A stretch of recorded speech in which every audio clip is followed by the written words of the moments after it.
From the Library of Congress in Washington, D.C.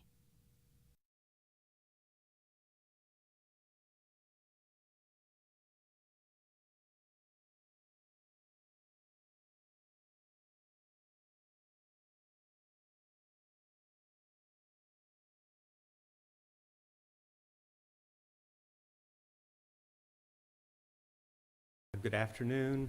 I'm Chris Murphy. I'm the head of the Near East section here in the African Middle Eastern Division. And on behalf of the division and our chief, Dr. Mary Jane Deeb, I wish you all welcome. This is another of our noontime lectures, which is going to be videotaped for later broadcast, webcast. The African Middle Eastern Division is responsible now for some 78 countries with the creation of South Sudan. We cover all of the African continent, all of the Arab countries, Iran, Afghanistan, Turkey, the countries in Central Asia and Afghanistan, and Muslims in Xinjiang, Russia, and the Balkans. So you see we have a rather wide responsibility.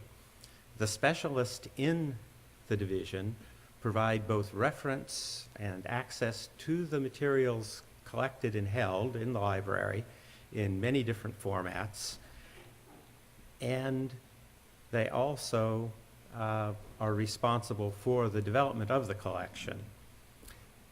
And I'll speak very briefly about the Near East section's collection, which now accrues close to 450,000 volumes, of which one half are Arabic. The other largest sections are about 75,000 in Persian and another 75,000 in Turkish and Ottoman Turkish.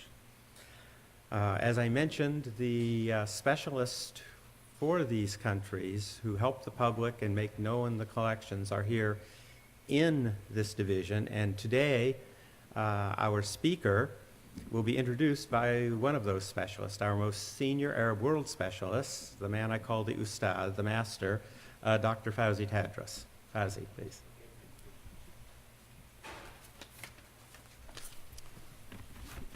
Ladies and gentlemen, before I introduce Dr. Wagdi Zeid, let me mention that this event is being videotaped for subsequent broadcast on the library's webcast and the other media. There will be a formal question and answer period.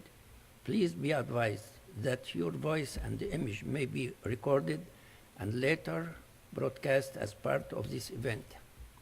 By participating in the questions and the answers period, you are consenting to the library's possible reproduction and the transmission of your remarks. And now, I'm happy to introduce Dr. Wagdi Zeid. It is really my honor to introduce him to you because we are good friends for 3 decades probably. Dr. Wagdi Zeid earned his PhD in theater, City University of New York. Dr. Zeid specialized in cross-cultural dialogue. During his post as Egypt's cultural attaché in the United States and the Cultural Council in Turkey, he has initiated and developed the Cultural Middle Ground program. This program has managed to explore and define the noble ideas, meanings, values, and rules that could be shared by different cultures.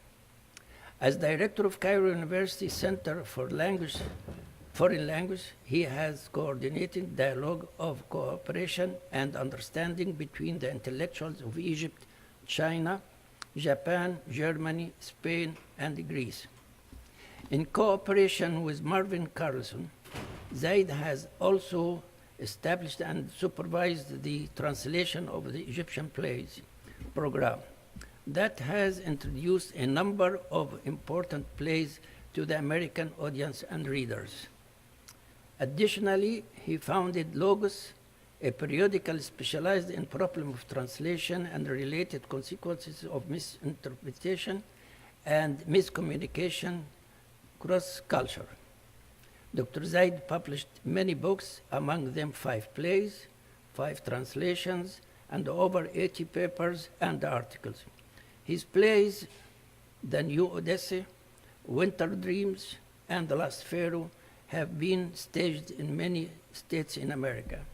He has among them more than 30 years of teaching experience and for undergraduate and graduate levels at Department of English at Cairo University, American University at Cairo, Milwaukee, Wisconsin, Georgia, Atlantic, and Turkey.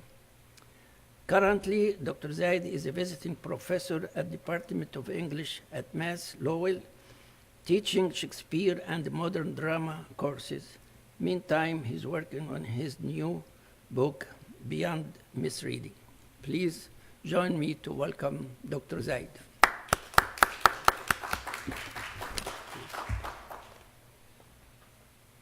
Thank you.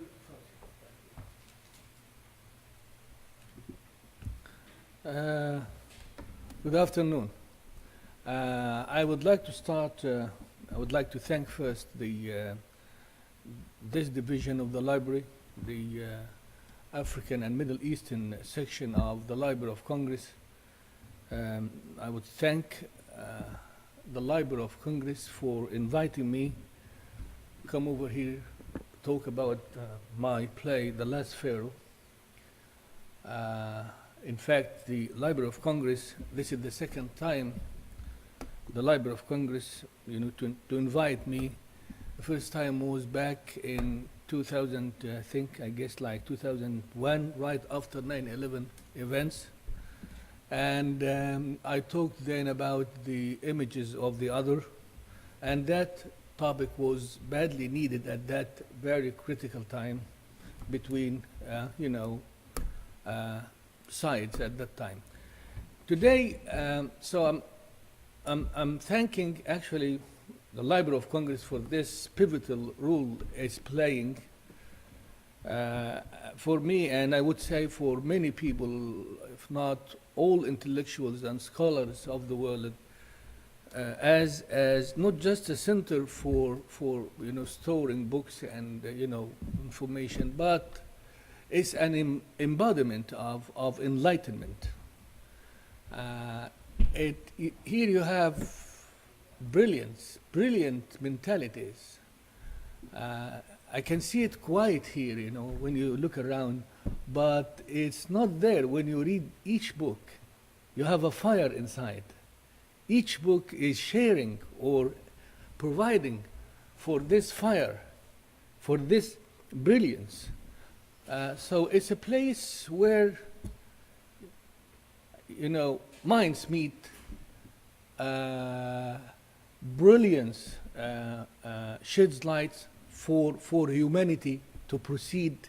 It's a wonderful place, and we should keep it as such. And I'm very grateful to the Library of Congress for these reasons.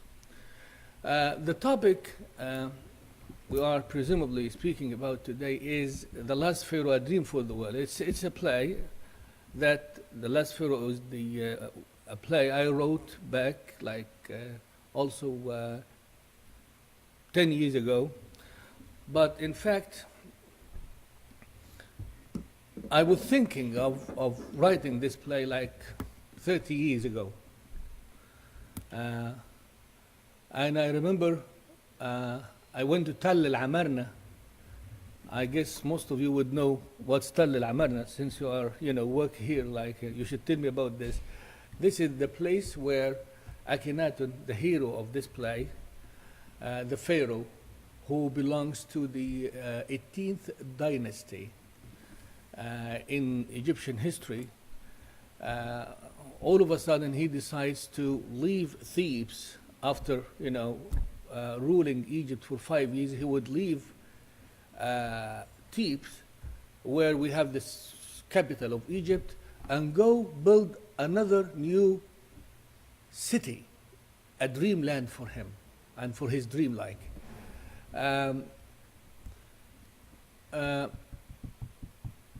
One thing, just to get myself and the lecture organized, I would say, well, why someone like me or any playwright get back to history? Why? Why should I write about someone like Akhenaten? Or why should someone like Shakespeare would write most of his plays from history? And what's the difference between history and art? Do we need to rewrite things?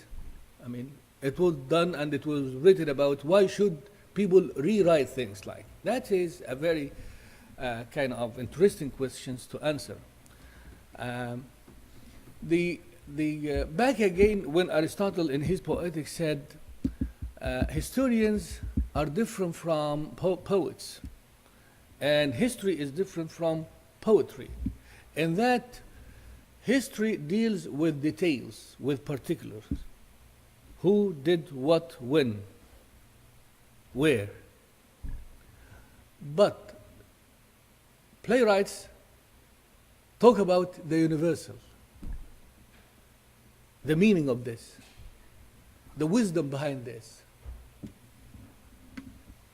That's the difference between the two things. Like, so every generation would rewrite stories before, trying to add to this wisdom, trying to tell other people, recipients, his recipients or audience or whatever, readers, that this is the truth about what happened.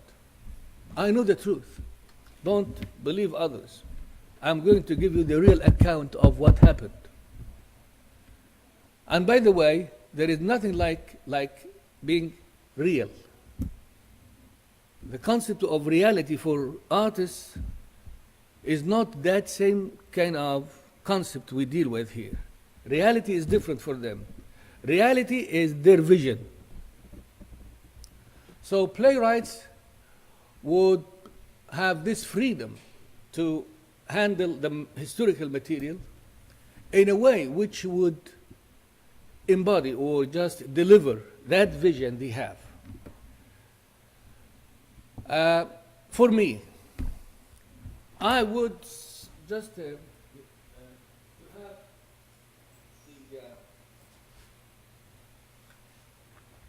Akhenaten in history and Akhenaten in my play, and then I would read you like some passages before we go to the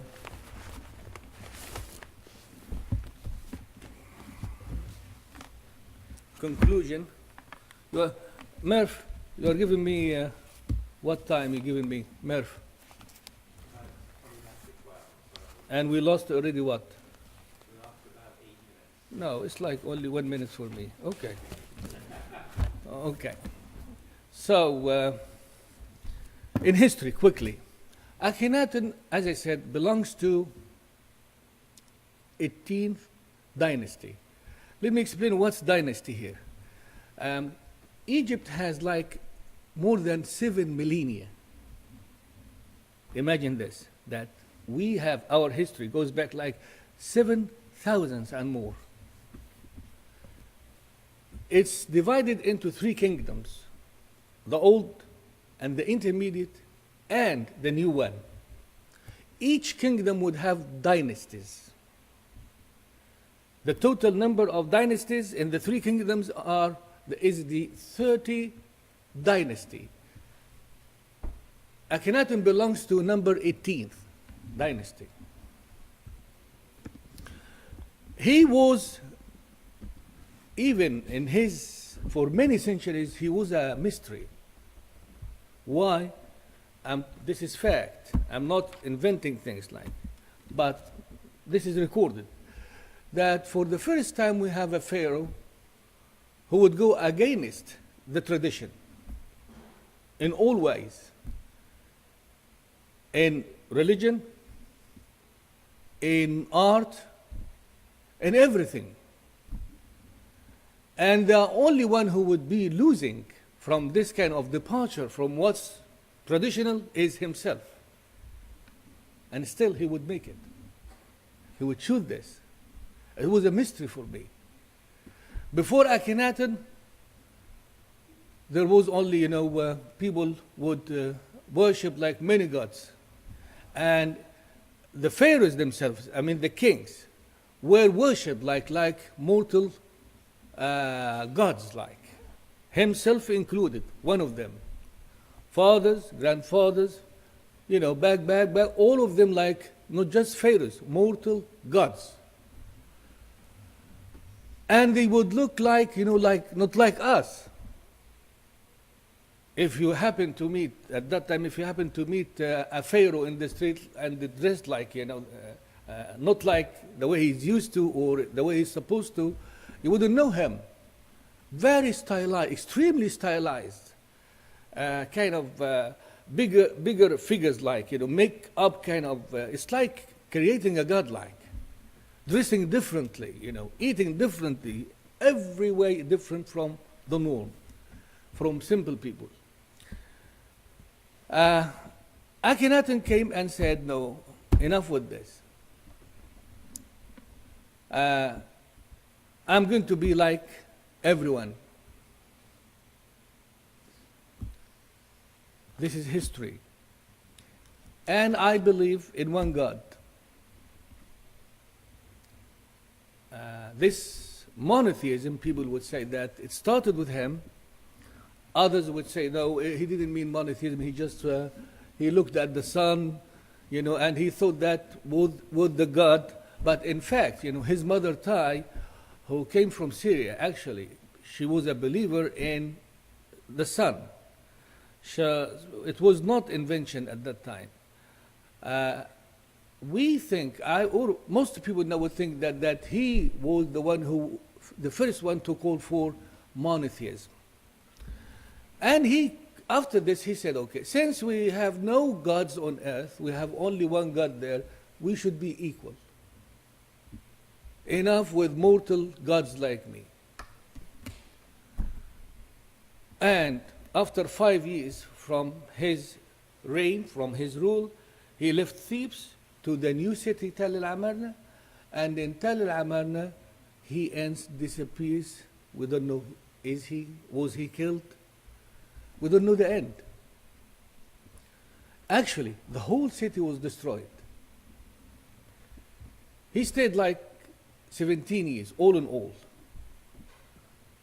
And the funny thing, I went there like 1976, more than 35 years. I went to Tell el-Amarna and found nothing, just sand. Nothing of a huge city that was once great. I kept wondering from that time, what was it that guy did that brought upon him this kind of hatred? And Egyptians after him, they just erased everything related to him in that city. What was it why this hatred with the guy? And they called him in every document, the enemy, Akhenaten. I kept wondering.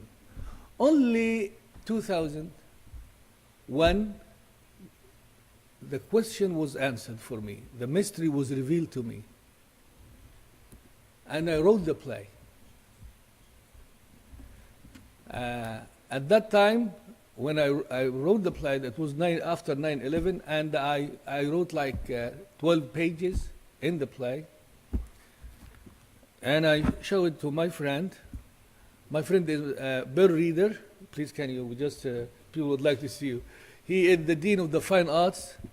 And he's my friend, and he listened to what I did, and he said, Wagdi, I like this. We will do this part even if you haven't finished this. We are going to do it. So finish this. We finished it.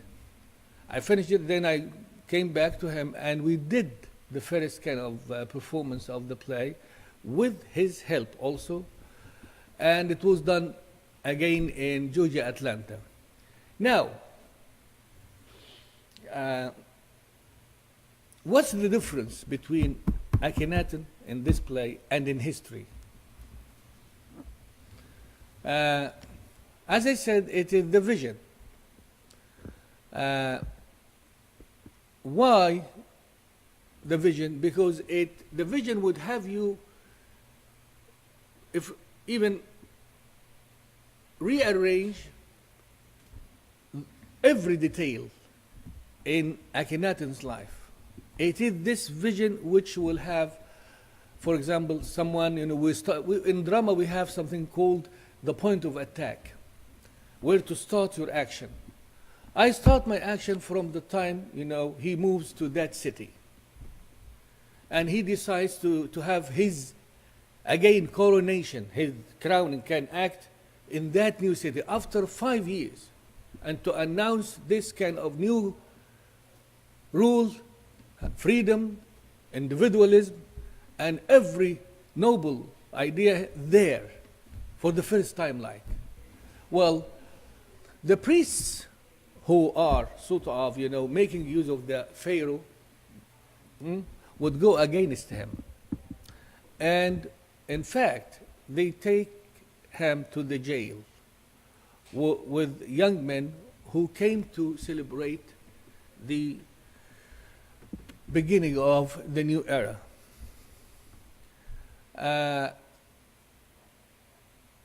The industry of pharaohship,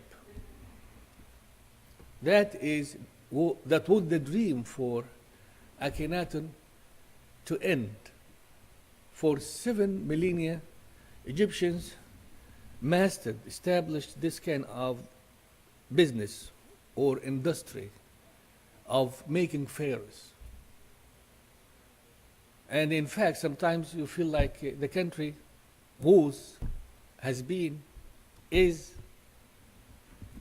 still like pharaohs and slaves.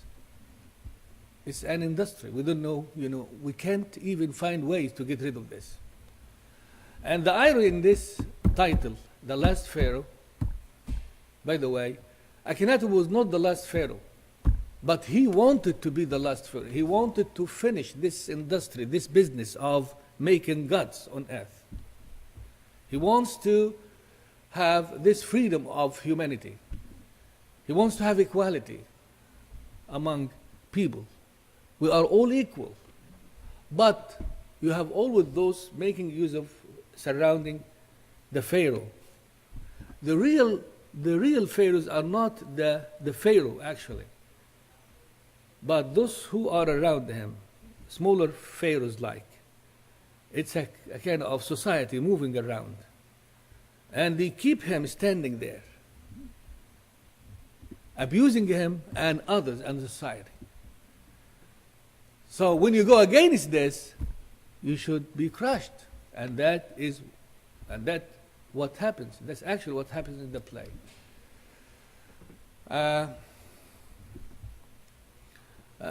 I will read you just some quotations to know exactly what's the story of Akhenaten. His dream when he tells Nefertiti is his wife. Of course, you have heard Nefertiti before, the name Nefertiti.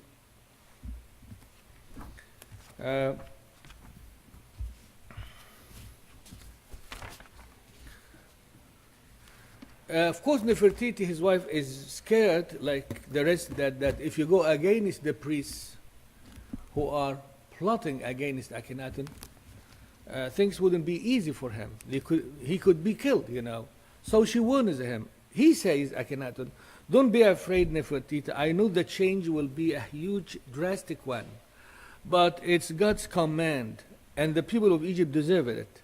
They have been enslaved for hundreds of years by those priests and their gods. The priests made pharaohs mortal gods to serve their own ends.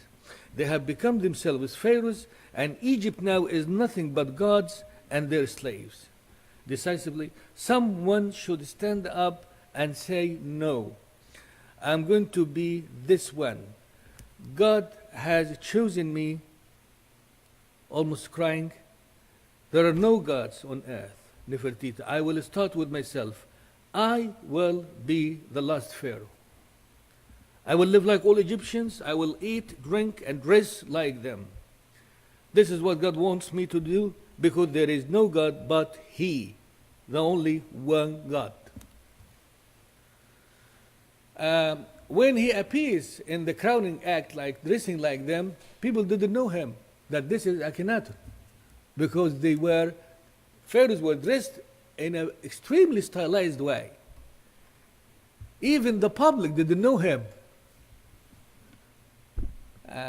There was an irony here, because the title itself, the last Pharaoh, he fails to be the last Pharaoh, which means still we have pharaohs.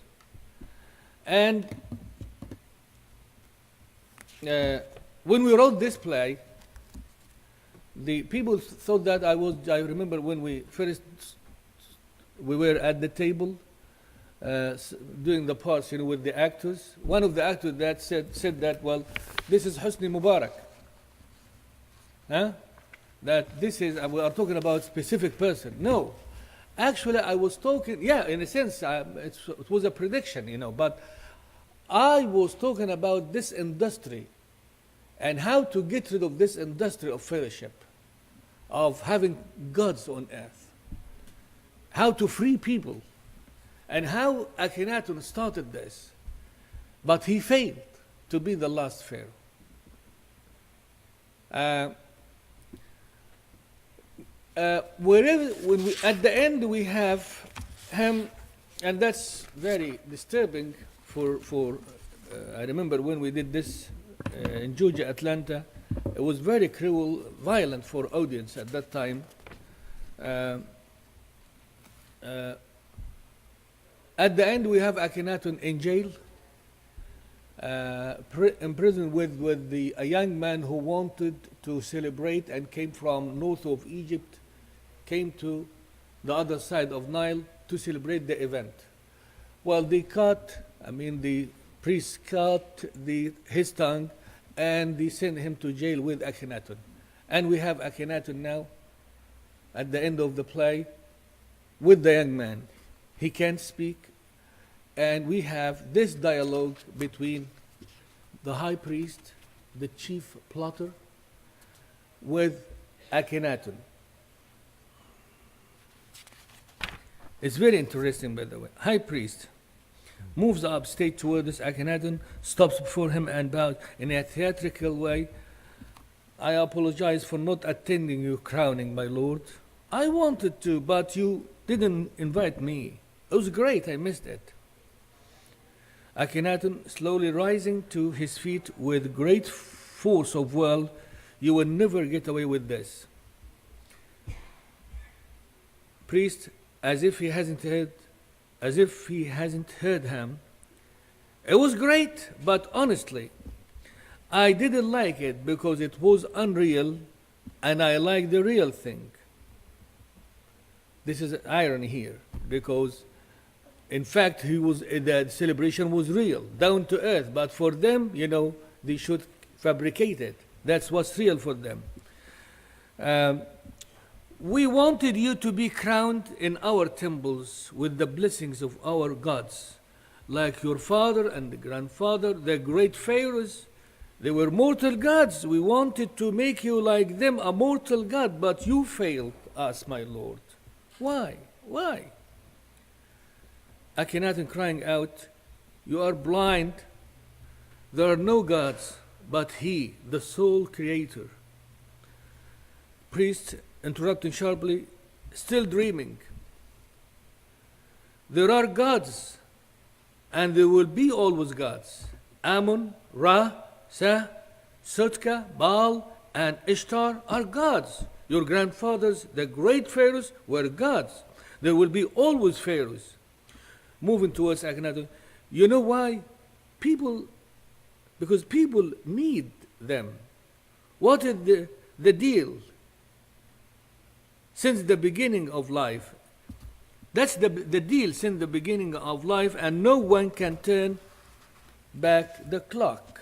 Gods are the sovereign power that enforces protection for all citizens. Citizens, this is Akhenaten. Citizens, you mean slaves. You create gods to enslave people and justify injustice and corruption. People are born free and have one God, Repta. People, interrupting him, people, where are those people you are talking about? What did they do for you? They fled from your city and left you alone. They all fled, except this fool, the young man. And where is your one God? Where is he? Why did he forsake you? No, he didn't forsake me. I am his messenger, and he will not forsake me. His body shivering, Akhenaten, crying out his words, as if these words have become his only companion. He will never forsake me. I am not alone. I am his prophet and messenger. He will never leave me. I am not alone. I am not alone. We have hymns and songs, religious songs heard from afar. Then, high priest moving forward. We are now at the crossroads, my Lord. We have only two ways. Your way, and as you see, we have come to the end of it. Or our way, and our way is still open. You can still be the great Pharaoh of Egypt. We will go to Thebes and back again to Thebes and crown you there in our temples. We will tell the people that the prince who appeared in this city was not you. What say you now, sir? No? I don't want your lies. The priest paces again, thinking, stops, then turns and moves towards Akhenaten. Speaking of lies, my lord, there was a queen so wise, but unfortunately barren. She wanted a son for the throne, and we helped her to create a lie. Akhenaten, you're talking about what? About lies. About you. I, Akhenaten, the prince. Yes, you are Akhenaten, the prince. But not our great Amenhotep's son. Damn corrupt liar. No, I'm not. Queen Tai knows. I'm not a liar. Give yourself time and consider what I'm offering you now. I'm offering you a lot, and you have nothing. You have nothing. Nothing, my lord. The dream is gone. Wake up. Wake up. The priest gives him one night to think, and he has only now two ways. Either to be as they want, unreal, fabricated, a god on earth, and that's not what he wants, or just disappear, be killed. Left alone at night with the young man, this is how the play ends.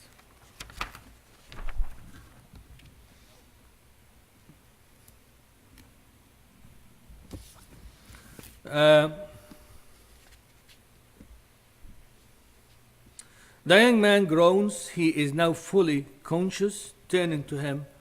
I am sorry. This is Akhenaten talking to the young man. I am sorry. I didn't mean it. I didn't know the dream will come to this. I didn't want to build pyramids for me, but I wanted every Egyptian to be himself a pyramid. He wanted to build human beings. And instead of just piling stones, huge stones he wanted human beings to be real humans. I wanted them to believe in one God because they would never fear or enslave one another if they fear and believe in one God. But they don't know. They don't know, and it doesn't need a prophet to know. I am sorry, friend. The young man moves towards Akhenaten, kneels and kisses Akhenaten's hands, crying, pose. Don't cry, my friend. My sons are coming. I see them coming. Our dream will come true. Trying to control his own tears. Yes, don't cry. We are not alone. By gesture, the young man shows he will defend Akhenaten. because he can't speak, using the dagger. Akhenaten asked him, "You want to defend me?" The young man, "Yes." Gathering his strength, "Yes. Yes, you can defend me." This is Akhenaten. "Your dagger will save the dream from humiliation." The young man, scared, runs to the corner, burying his head into his hands. He's suggesting that he can kill Akhenaten and then silence. "You believe?" The young man nods. "Believers fear no death. They fear nothing. They never get intimidated or allow their dream to be humiliated. You hear me?" The young man rejects the idea, frantically shakes his head. "Listen to me." That's Akhenaten trying to convince him. "Listen to me. This is no mercy killing here. We are not cowards. We are believers. And this is our way to keep the dream alive. Come on. We have gone a long way for our dream. What is left is nothing but humiliation." Pause. Believers keep the dream brave and free. And you are a believer. You fear nothing. Come on. Come on. You will keep the dream alive. We will keep it brave and free. Yes. Yes. Brave and free. The dagger in his hand, the young man slowly rises and moves towards Akhenaten with the dagger in his hand.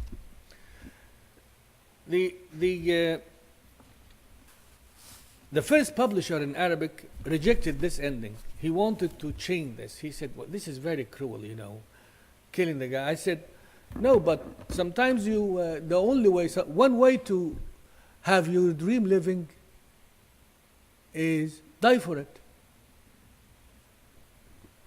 If you can die for what you believe, then you are not really dead. If you want your dream to survive you, die for it." And that's the meaning of this ending. It's not open-ended. Why I insisted on this ending, and it went exactly the way I wanted it. And I think it was the same end, Bill, which we did, if you remember. Actually, it will take time in Egypt to change. Why to change? I mean, to have this kind of this prospect of change from autocracy or total system to kind of democratic society. It will take a long time.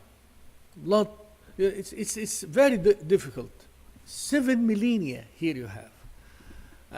It is painful. The process will be painful in Egypt. And I would say that the best answer to this question, this change happening in Egypt, will be a quotation from The Wasteland, just 2 or 3 minutes, by T.S. Eliot, The Wasteland, when he says that, the wasteland starts with the first part of it is the burial of the dead. The wasteland is the touchstone of the modern poetry, and T.S. Eliot is a giant in poetry. He said, "April is the cruelest month, breathing lilacs of the dead land, mixing memory and desire, stirring dull roots with spring rain."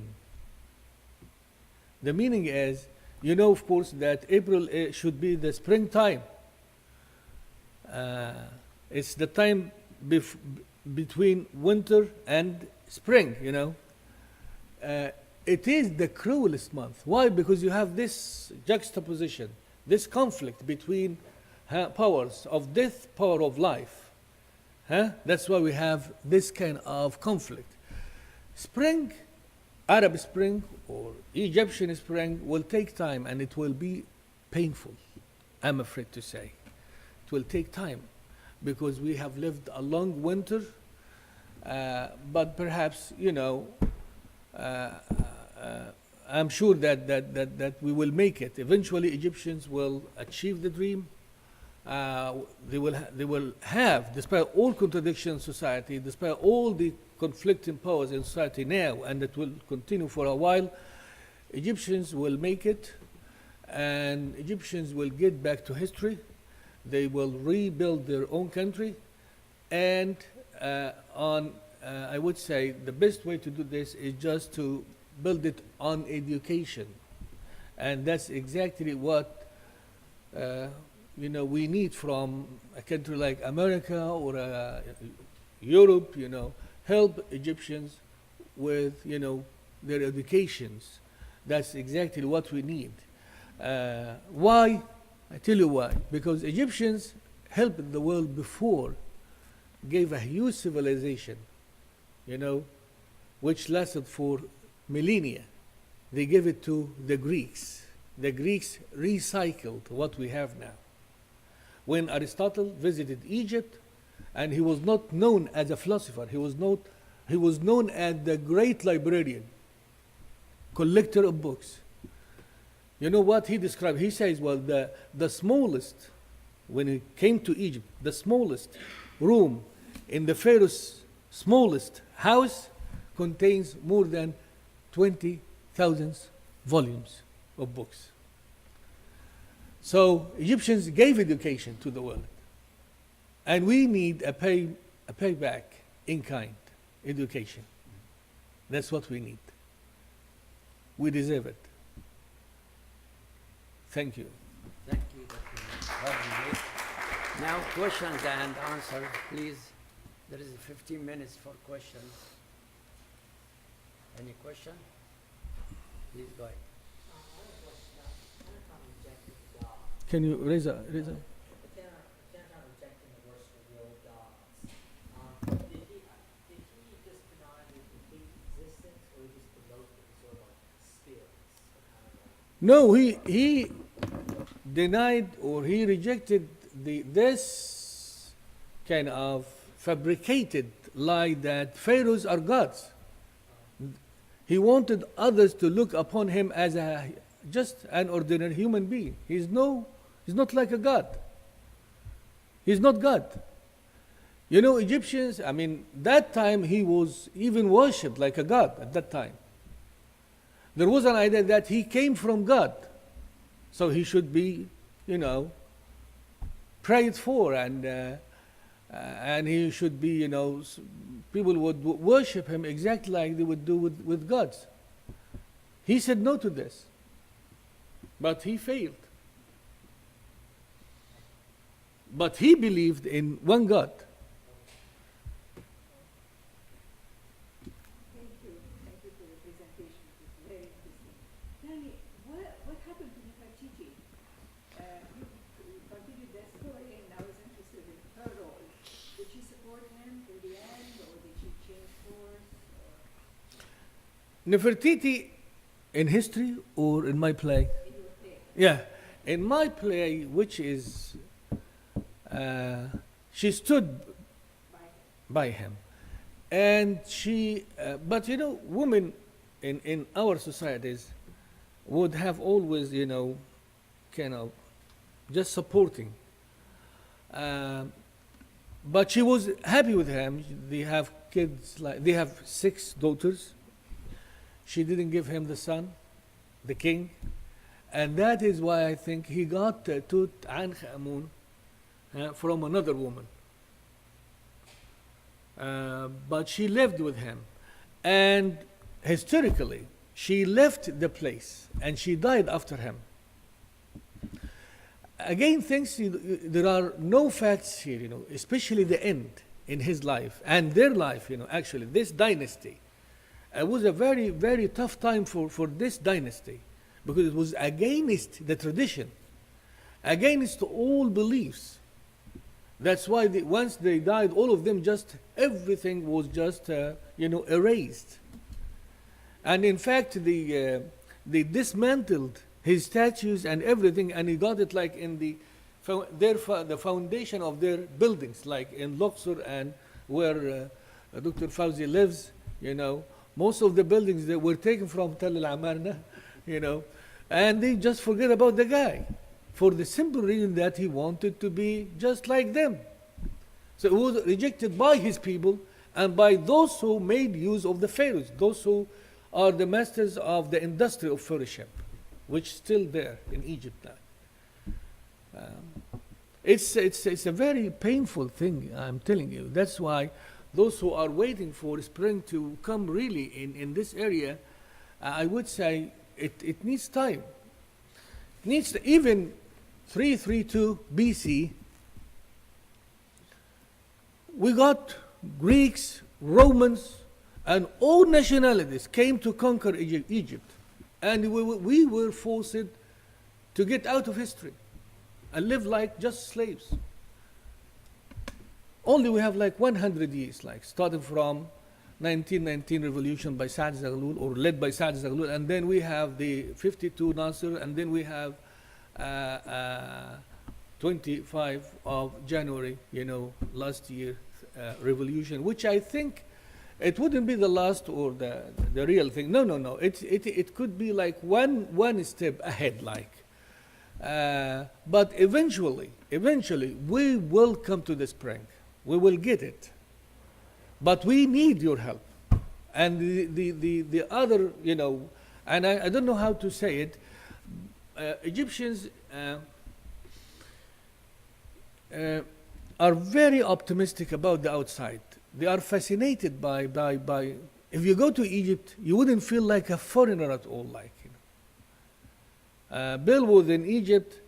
It was like he's a very welcoming. It's a very welcoming nation, like Egyptians. And if you go to any Egyptian see in a street, like you will see him like as if he has lived with you like all his life. Like that was actually Egypt, and has been like this, and it's going to be like, and it will remain like this.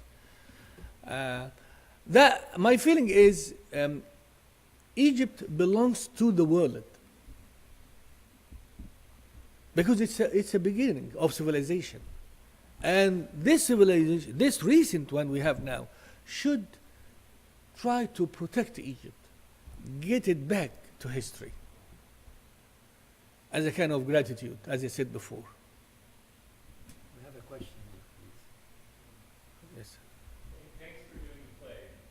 Thank you. Doing a little bit of studying about in my life, you just feel the spirit of that man. Really? There's something, I always felt it. I felt the spirit there of something big happening and something being squashed. That's the word. Exactly. You just feel it, I think. Yeah. But the message seems so powerful because there's so many layers of, here's the head of this system who's willing to give it up. But it's the people who have learned to have their own power in the system, but also the people who depend on the system. Some people are just afraid for their jobs. How are they going to make their living if they're not a simple priest? And other people are afraid of losing power, right? And that the freedom, it seems, is most important. Look at it politically, but also there's the freedom of the individual to be able to access their God on their own, to have direct access to a God, rather than have to go through the system, an infrastructure. And so it seems to me there's almost a political slavery, but also a religious slavery there as well. And he was offering up both types of freedom. Maybe a little too revolutionary for his time, but it was something I think all of us can understand. I like what you said, but actually what I did actually was a kind of oversimplification of the play. I wanted to, and I was just looking at Dr. Fauzi each couple of minutes. Am I supposed to finish or not? They are supposed to have their lunch. So I'm doing things under pressure here, but playwrights can spend like nights, years talking about their works of art. So I don't feel like, okay, when I just where to start, how to end. I'm just trying to make sense in a very short time, like.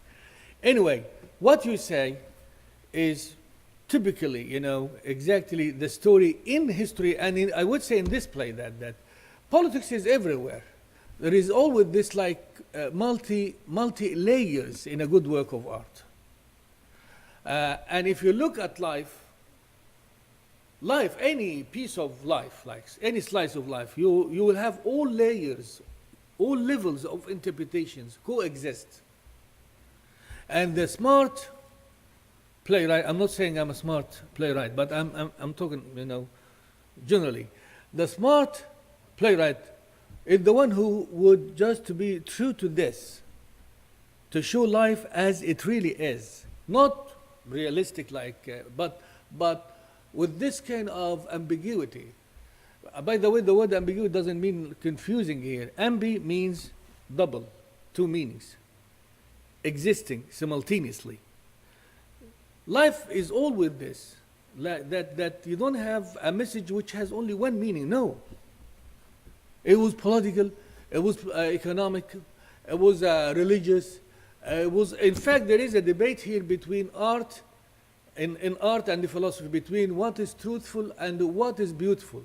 Do we have a relationship between beauty and truth? Huh?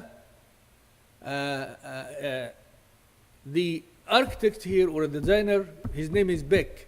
Akhenaten called him and said, hey, I want you to portray me exactly like how I am.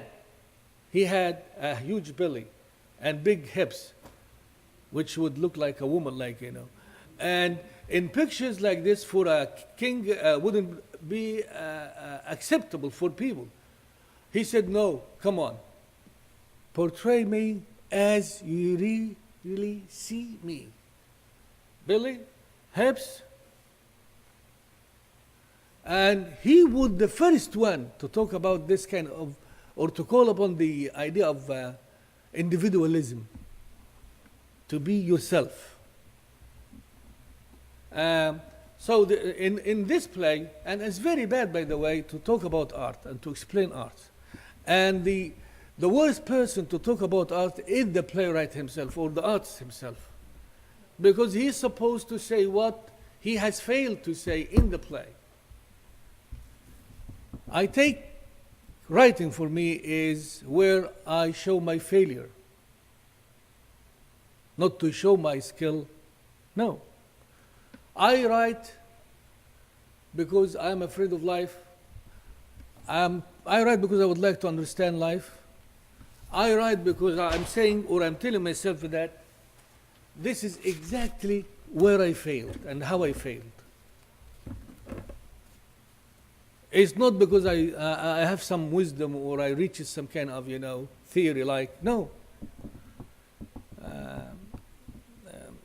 But you are right when you say that we have many levels here and we have many classes involved with some people who wouldn't even believe in anything but just the dollar or bread they would like to eat. And still we have some scenes in this play about this. You have in between people suffering as well for other reasons, of course. Yes, sir. I was born in Egypt. Yes. I haven't been there over the last 35 years. Even for a short visit? No. And total, just for 3 days, for 45 years. Anyway, the point I can get it to how you are approaching about civilization, and you asked me referring back to the history. And do you think you will need for another Pharaoh, another Akhenaten? I think I should give you my play, a copy of it.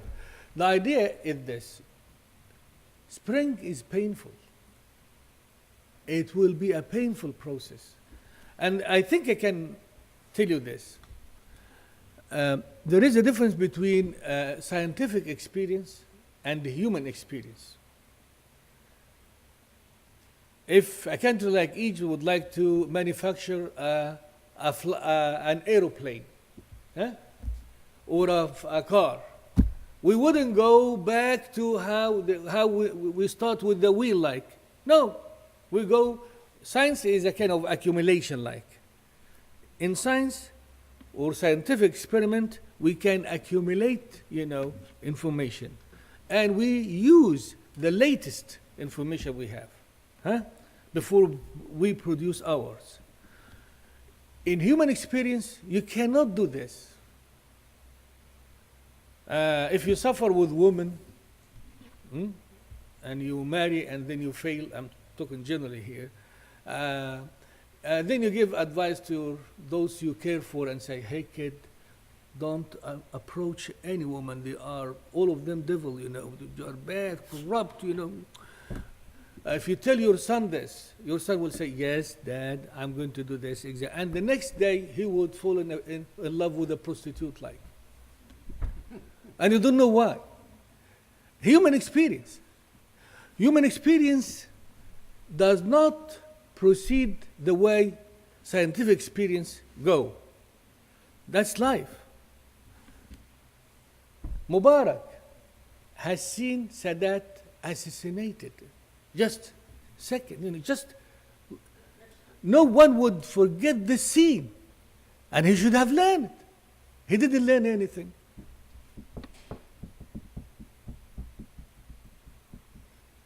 Julius Caesar, if you read Julius Caesar, it's exactly the same story repeated, and you don't know why people would have the same mistake. Stories of love, forget about politics. This famous triangle, two people in love, and then we have the third guy, X loves Z, but Z loves F, but F loves N. Still, we have the same story from Adam's time till now. And by the way, we make the same mistakes. Just change names or forget about names. Typical human. That's why, yes, there will be a difference. It will come, but it will take time. Look at here. You have a president who's one of whose grandfather's mother, I think, is a Muslim, Obama.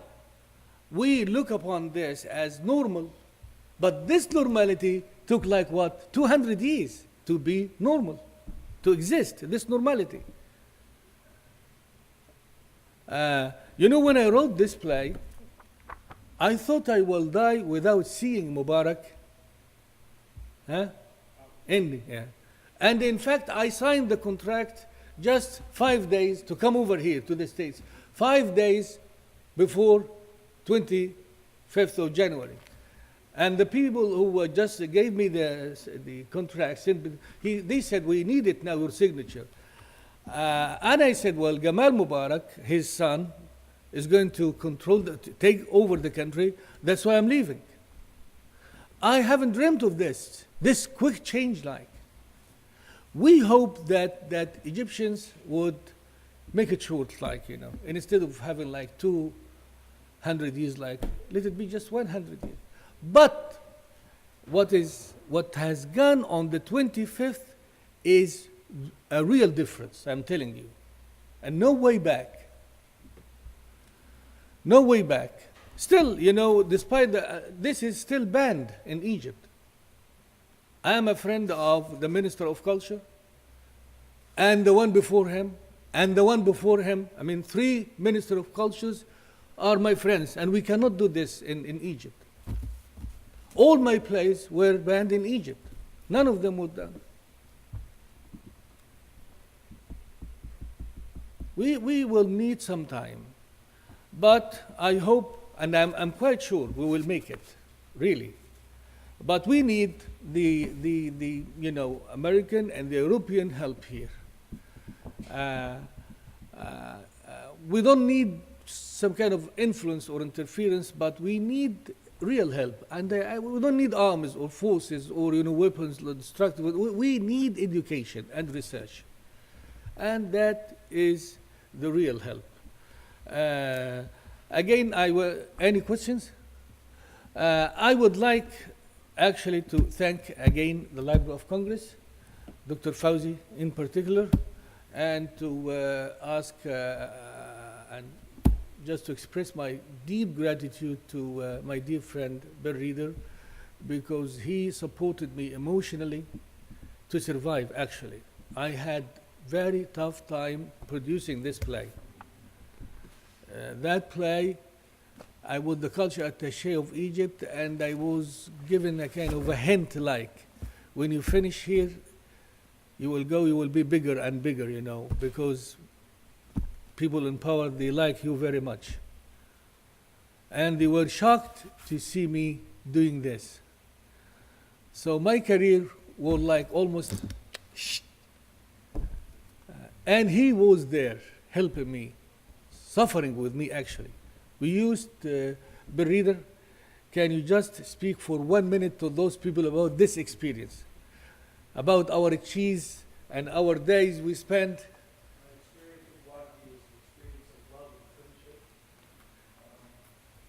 Life of the artist is a pure life. Most people shouldn't do that. And it's clear that he has very little choice. He stood up many hours. I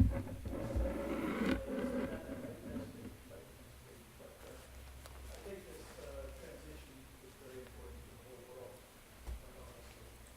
I'm sure the work that you do here serves as a repository of thinking, of human guidance.